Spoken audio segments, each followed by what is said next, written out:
Hôm nay mình sẽ bình luận về chủ đề chung kết Champions League sẽ diễn ra khi nào và ở đâu. Chung kết Champions League là sự kiện được mong chờ bậc nhất của giới bóng đá trong năm nay. Vậy sự kiện này sẽ diễn ra khi nào và ở đâu? Trận chung kết C1 2023-24 là trận đấu cuối cùng của giải đấu hàng đầu châu Âu cấp câu lạc bộ. Đây là mùa giải thứ 69, giải đấu do UEFA tổ chức và là mùa thứ 32 kể từ khi được đổi tên thành Champions League. Có hai đội được góp mặt tại chung kết. Khi vượt qua hành trình từ vòng bảng cho tới vượt qua vòng bán kết, thì đội chiến thắng sẽ giành quyền đối với đội vô địch Europa League 2023-24 tại siêu cúp châu Âu 2024. Và trận chung kết Champions League sẽ đá khi nào và ở đâu? Theo lịch trình được UEFA công bố, trận chung kết Champions League mùa này sẽ diễn ra vào lúc 2 giờ ngày 2 tháng 6 theo giờ Việt Nam. Trận này sẽ tổ chức tại sân vận động Wembley tại London của nước Anh. Như vậy thì Wembley sẽ chính thức có lần thứ 8 đăng cai tổ chức chung kết cúp C1 tính cả khi xây dựng lại.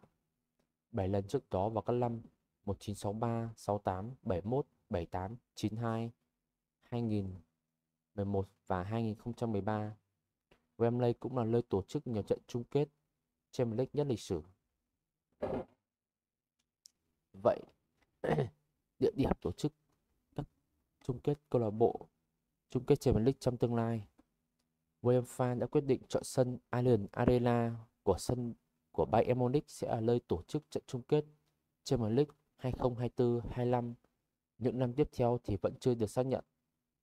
Địa điểm thi đấu chung kết thường được UEFA lựa chọn trong vòng 2 đến 3 năm lên các trận chung kết 2026 và 27 vẫn chưa được ấn định nơi tổ chức. Vậy, hai đội nào vào chung kết Champions League 2023-24? Borussia Dortmund là đội bóng đầu tiên sẽ được xác định là sẽ tham dự trận chung kết Champions League 23-24. Họ đã đánh bại PSG với tổng tỷ số 2-0 sau hai lượt tại bán kết.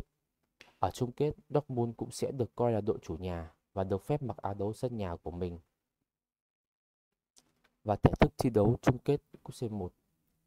Hai đội tuyển sẽ thi đấu 90 phút chính thức để xác định đội thắng lên ngôi vô địch. Và trong trường hợp tỷ số hòa thì hai đội sẽ bước đến hai hiệp phụ kéo dài 30 phút. Sau hai hiệp phụ tỷ số vẫn hòa thì hai đội sẽ bước vào lượt đá luân lưu để xác định nhà vô địch.